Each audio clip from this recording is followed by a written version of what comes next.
Welcome to the Pint and Click Podcast. I'm Dave. I'm here with Joel and Tony, and we've got a couple of sci-fi things to discuss today. We're discussing a new book called Artemis by Andy Weir, and we're also discussing the movie Blade Runner 2049, which was just in theaters. It may still be, but I'm sure the original Blade Runner will sneak into that a little bit as well, too.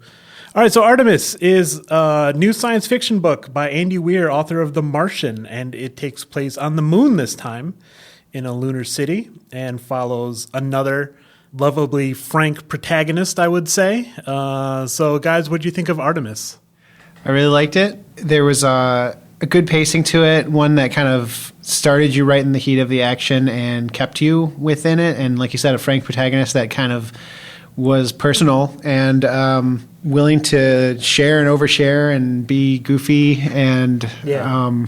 It made what might be kind of like a stark life as a porter or a smuggler on the moon into like actually pretty interesting and funny. You know, like I didn't read The Martian, but I know that everybody loved the fact that The Martian had an awesome, protagonist that was really, and that's one of the things I thought this book also excelled at. I don't think it necessarily did the best job of creating characters in the rest of the world. Like I thought they weren't like super fleshed out.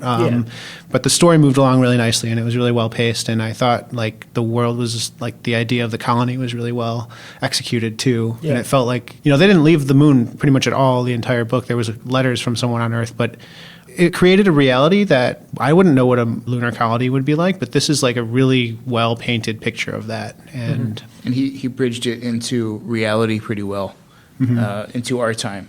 Even though it's set into the future, he made it believable that it would grow to be that type of a lunar colony in the future. Yeah. And he really, really likes to write about science. Yeah. It's almost like a Neil deGrasse Tyson kind of bringing science down to the every person.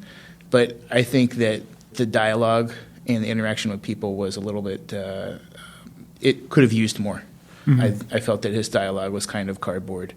But the science part was, you really just saw it jump off the page at those parts. Yeah, like inserted wherever he could into, I have to pick up this, very heavy package, but, don't forget the gravity on the moon means I can lift something that, weighs this much, whereas on Earth you wouldn't be able to do that. Talking about the cooling systems of the robots on the moon and how you cool an engine with no air. Right. So I've read a lot of Heinlein, and it reminds me of like half spacesuit will travel and half the moon is a harsh mistress.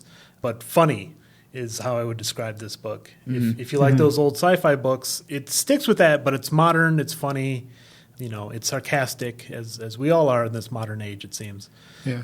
It's not, though, I will agree, it's not like the deepest story and the strongest of themes, but it's only 300 pages, and it's a really fast read. So I appreciate that about it. It's a great romp. Yeah. Yeah. Or, EVA, as they would term it on the moon. Yeah. But even the action sequences, which there are a lot of, those are, as Tony said, fast-paced. But even those are treated like a science equation. Yeah. As you said, there's this amount, so I did this, and there's this amount of, and that was a really interesting blend of the two to create, I think, an original voice for that. So very much like what he did in The Martian, and I enjoyed The Martian a lot, and it occurred to me that there's a lot less characters in The Martian. There's him and the environment around him, and in this one there's a lot more personal interaction. Yeah. So that's where The Martian excelled, and Artemis could have used a little bit more work. I liked there was much talk about the sense of dread of being on the moon that I would have, that she would kind of explain away with like, these walls are impenetrable. Like, what is anyone worried about? Yeah. I'm like, but but you're on the moon and there's no air out there. And so there's a lot of addressing those concerns about this is why it's safe. This is how we plan. This is how we plan for fires. This is how we plan for air breaches. This is how we plan for everything. And like, again, that science that he loves to talk about would come into play. And I'm like, oh, this is fascinating. I never thought of a fire crew on the moon isn't going to have water hoses because it'll burn up all the oxygen in a room and then it goes out, right? And so long as you don't put more oxygen in the room, you'll be okay. I'm like, wow, that's fascinating. So what do you do? How do you get people out of that room Yeah. without letting oxygen in? And so, like, that's where the book is great, is things like that. I didn't mention a character's name or a plot point at all in what I just said, but that passage was gripping, right? Because there's lives on the line, and it's totally unfamiliar territory. Yeah, it's like testing out these hypotheticals.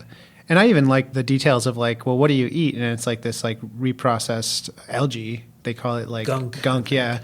And, yeah, it's like things like that where, or looking out and seeing tourists being in awe of the waste of the surface of the moon. She's just like, well, it's just dirt and rocks. Like, this is boring.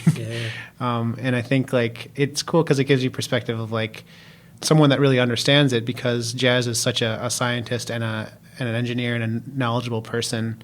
Her perspective is totally unromanticized about any of the stuff, you know. So it's kind of cool having that as the protagonist, and then the tourists to contrast that. The tourists contrast that, and then the reader is the one who has all these romantic notions of what love must be like on the moon.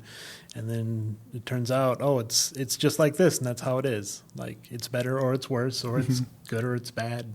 Like, she knows how it is on the moon because she's been there since she was 6, I think. So it's mundane, to tell you the truth, on the moon, it turns out. But it's all at 1/6 gravity, too. Yeah. So everything you do, everything that happens. Yeah. So they're talking about, like, stairs at different heights and in different modules and things like that. And again, the action sequences are pretty unique as well. Yeah.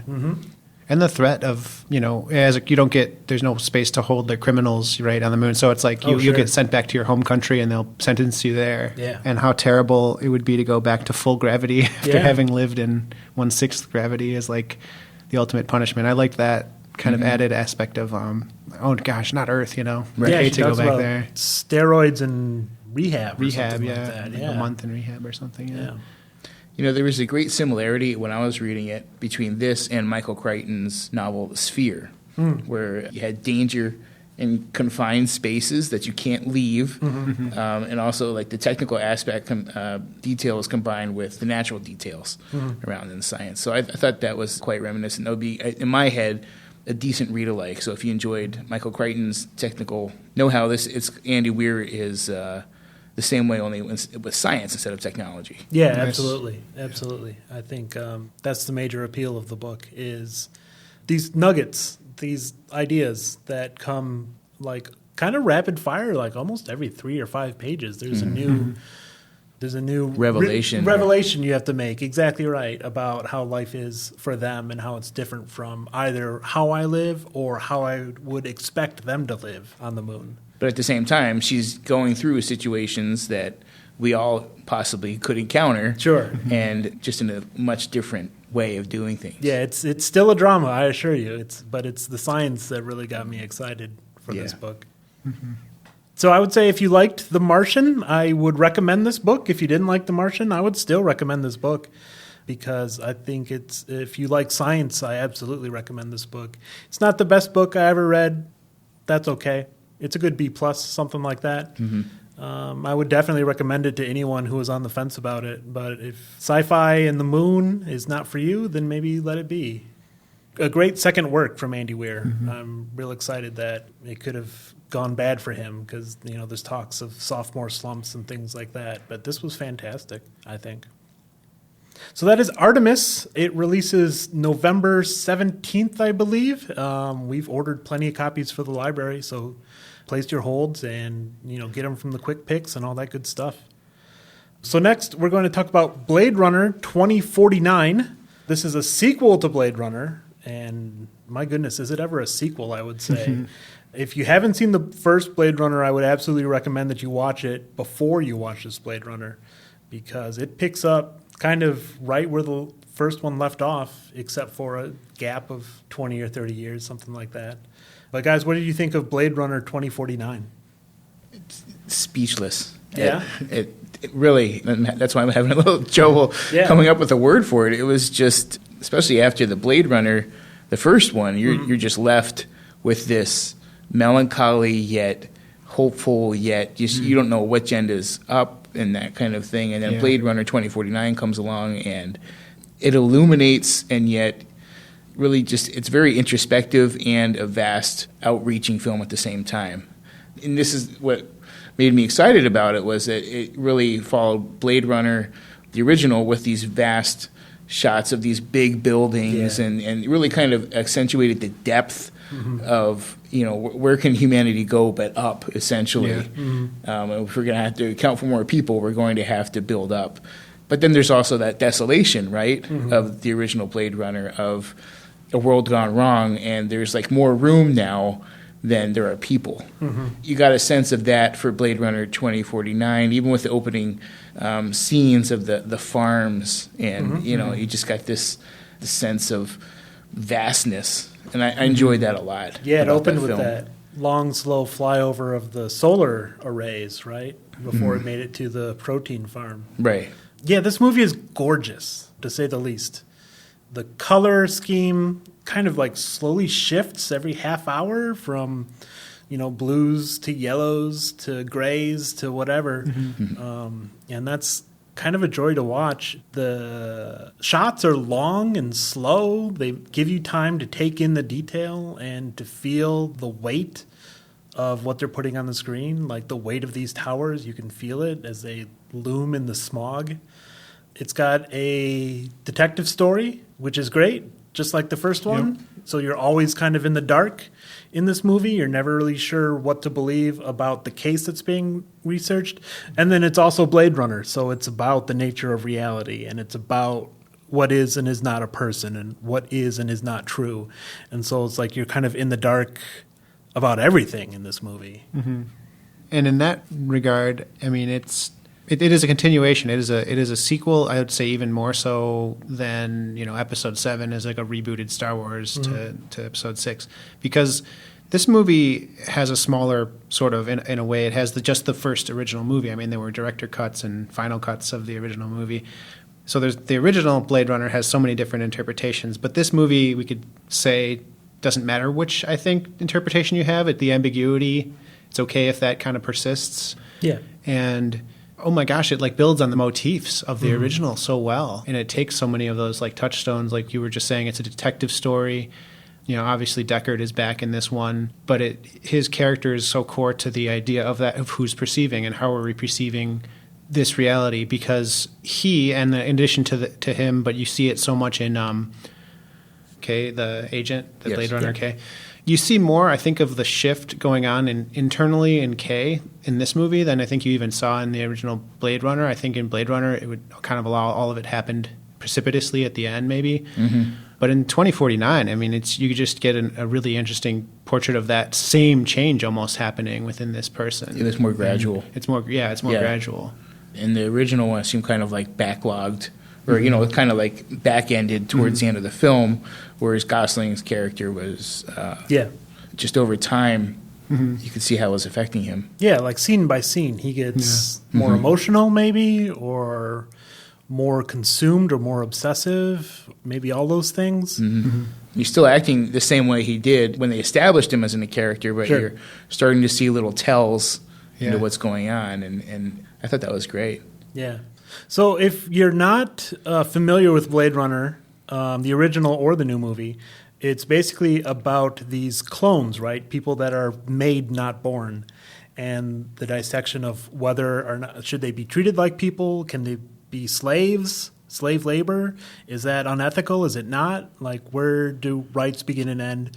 But then furthermore, these clones, to make them act human, are given many human characteristics, like memories that they never had, memories of being a child, that they never were a child. They were grown as an adult, but they have these memories. And the question is, are these memories real? Are these memories not?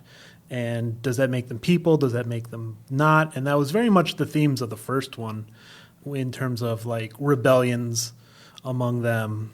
And the Blade Runner, who is Harrison Ford in the first movie and Ryan Gosling in this movie, is charged with hunting down and retiring or killing clones gone bad, if not just all clones. It gets kind of funny in the new movie. The new ones are okay, so they want to root out the old ones.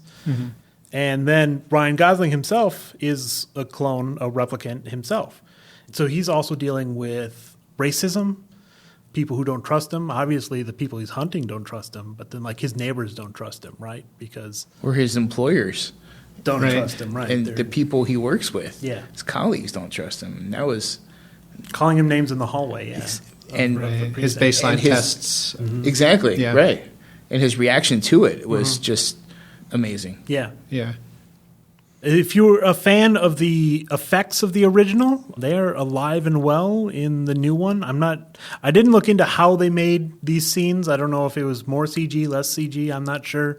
I didn't study that, but it looks the same. The cities are still huge and oppressive. It is still plus 30 years. Plus 30 years. So there's like all the smog, all the dirt, all the buildings, all the tech, all the neon, all of that stuff. Yeah. And I thought it was fascinating that they continued the progression of the original universe from Blade Runner instead of Blade Runner and then included stuff from our pop culture in between.